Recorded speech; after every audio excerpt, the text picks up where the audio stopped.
everyone,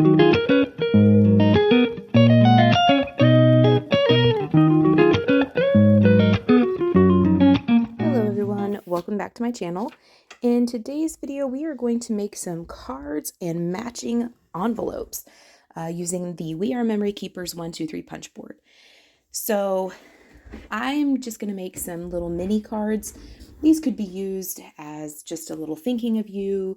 You could put them in the lunchbox of your kids, their backpack. If you have a coworker that's having a rough day, you could just slip it on their desk by their phone. Or if you were giving just a little gift to someone, these would be great to attach with it. So I have some 3x6 white plain cardstock. I have some watercolor heavyweight cardstock from Paper Studio. This measures 2.5 by 2.5. And I have 9 pieces here. I end up messing up, and so we end up making 8 cards, but the intent was to make 9. And then I have the same white cardstock, just in a smaller square, and this measures, this measures 2.5 by 2.5. Oh, the watercolor cardstock measures 3 by 3. You've seen this die in a previous video. This is from Tim Holtz and Sizzix. This is 664431. I apologize, I do not know the actual name of this die set. We are going to be using the Reveal Will Sentiments from Lawn Fawn. I'm going to be using the Hello and Thank You. I wanted something very simple, very small, that would fit nicely on the front of these cards, and this just kind of fit the bill perfect. There are tons of sentiments in here, including in some different languages, but I speak English, so, and most of my friends speak English, so if I give this to anybody, it'll need to be in English. This is the We Are Memory Keepers 123 punch board. This is one of the newer versions. I had the one that was initially gray, but its blade died because I used it so much, and so I upgraded and got the new one that's in the white and the teal, which I love. And we will go into a little more depth on this in a minute. You can do several things with this, not just make envelopes, but in today's video we will just be making envelopes. In order to make our envelopes that match our cards, we are going to be using the watercolor patterns paper from Paper Studio, and that needs to be 5.5 by 5.5 to be adequately sized to fit our 3x3 cards. So let's go ahead and get into it. The first thing I'm going to do is I'm going to go ahead and just die cut out each of these leaves. This is out of the paper that measures 2.5 by 2.5, and I'm just going to place these leaves on here how I feel like they fit best. The larger leaves, I usually tilted them off to the side. Excuse me. And these smaller ones, I just had them vertical on these squares, but I'm just going to tape all of them in place, run them through my die cut machine, and voila, through the magic of video editing and YouTube, they are all cut out. So if you wanted to, you could actually make a shaker out of these. I chose to keep these very flat today, but that is totally an option. And I have made shaker cards on my channel before, so if you are interested in that, just look for, you can look at one of those videos. Or there are tons of creators that make shaker cards. All I'm doing is taking those 3x6 inch pieces of white plain cardstock and I'm folding them in half at 3. You could score them in half at 3 and then fold them. It was just easier for me to just go ahead and fold all of them in half by hand and score them with my bone folder. And the next thing I'm going to do is I'm going to just adhere all of those 3x3 inch watercolor squares to each of these cardstock bases. And then once I have that all done, then we are going to go ahead and glue the leaves onto the top of these, and I'm just going to center them. Like I said, if you wanted to make these into a shaker card, you absolutely could, and this would be the point in which you would want to do that. So this is where I made a mistake. I thought I had enough cardstock or card bases for 9 cards, discovered I did not, and then I realized that I actually glued things together. So I just peeled that off, and I'm going to go ahead and use this one piece that's kind of janky on the back, but nobody's ever going to see it. The front of it was fine. The pattern and paper was fine on the front, so we're going to go ahead and use it. I am using like my die cutting plate, base plate to weigh these down, but you don't have to. So all I'm doing is taking a thin bead of glue around the edge of these little 2.5 by 2.5 inch squares, and toward the leaf. I'm not applying glue all over those teeny tiny thin lines of the leaf. I just didn't feel like punishing myself today.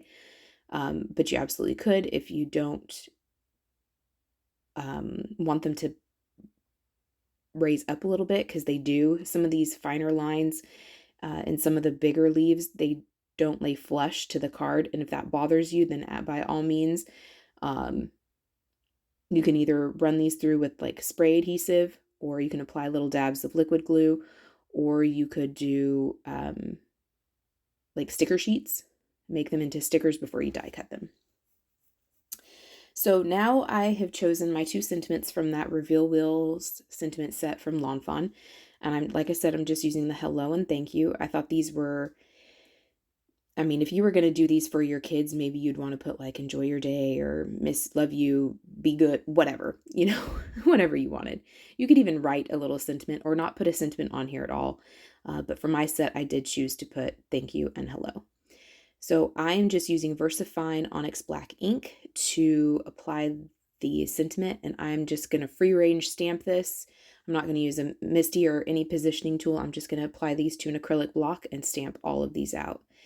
I felt like these fit, with the ones that were vertical, I felt like the sentiment fit the best, particularly this hello in that bottom right.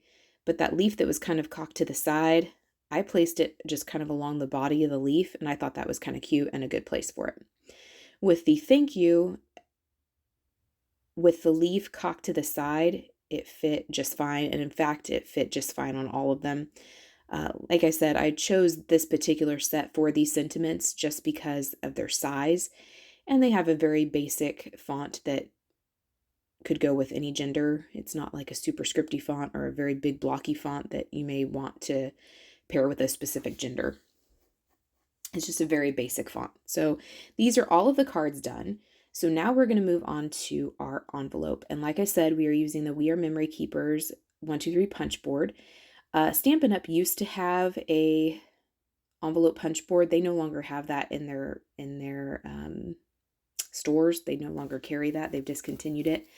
I purchased this off of Amazon, but I've seen them in Hobby Lobby, and I know that a lot of your crafting stores have them in their store.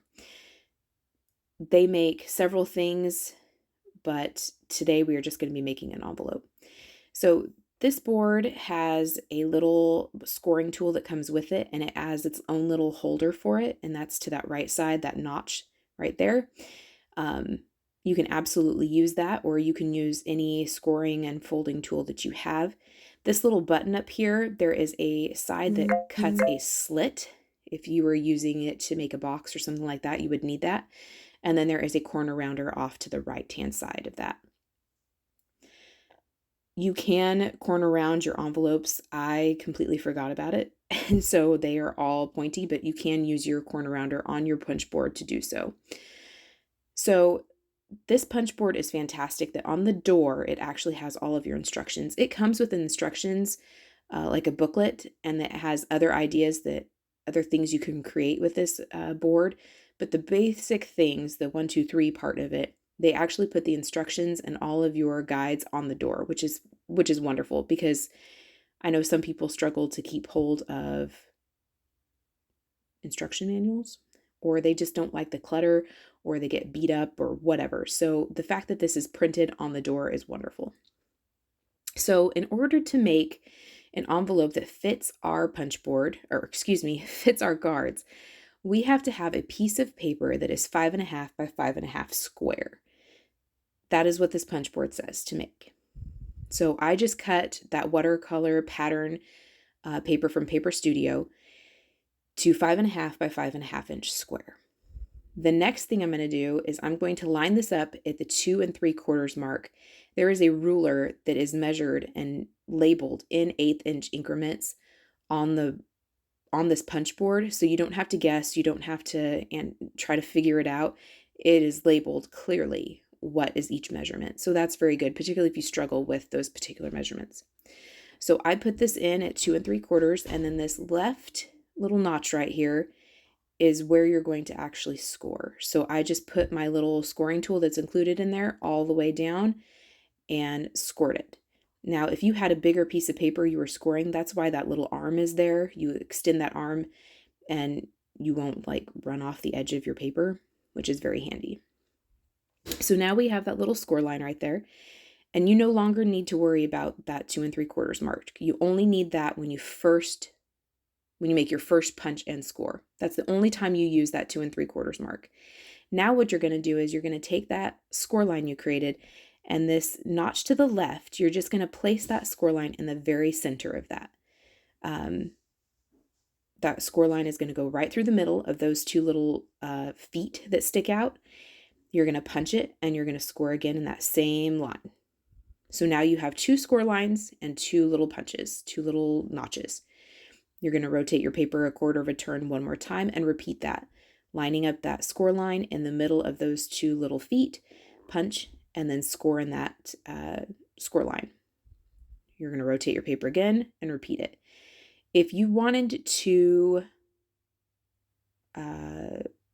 round the corner on your envelope, this would be the time to do it. You can take any corner rounder you have. Again, I completely forgot, and so all of my corners are sharp, which is not a problem. So now you have like a little square in the middle with these little weird notches on the side. All you're going to do is fold on those score lines and burnish them. You're just going to take that little bone folder and press those down. This is not like a super heavyweight cardstock, so you could have gotten away with just using your fingers to do that, but I like those corners to be pretty crisp. This paper didn't tear or crack on me while making this, so if you had that concern, I would recommend just using your fingers to score that. So you could fold this envelope up whichever way you choose, but to me, I have found, particularly when I'm doing an envelope for a square card, that there are just ways that line up better. So I just kind of play with each envelope and figure out, okay, which direction do I want this to go? And is there a way that like the envelope just looks more finished? There isn't, cardstock sticking out the side or anything like that. And so I just kind of rotated this paper around and folded it to make the envelope shape and found which way I felt gave me the best finished product.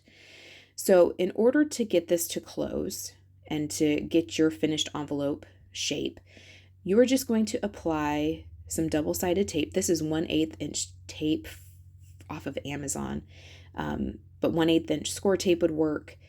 You could even do a very, very thin bead of glue, of wet glue, should you desire. This is just faster and it adheres just fine. So you can just put your tape on those 2 sides, on these 2 left and right flaps, peel off the backer, and then you have an envelope. Now, when this is a rectangle card, this particular adhering the glue to the left and right flap is a bit more important. But for this card, for this envelope, because it is square, it's not really as important. If you wanted to put adhesive on the top and the bottom flap, that's absolutely fine to adhere it closed. But when I've just gotten in the habit that I always adhere it to the left and the right flap. So here you have your finished envelope. And as you can see, there's plenty of room for this card. So if you had some more embellishments on this card, that would be absolutely fine. You wouldn't have any trouble fitting it in. Now, because I plan on gifting this to someone, I did apply some glue or some more of that score tape to the top flap to close it. I just didn't peel off the backer. So this is how I will gift this. And now you have a matching card and envelope. So that is it for me today.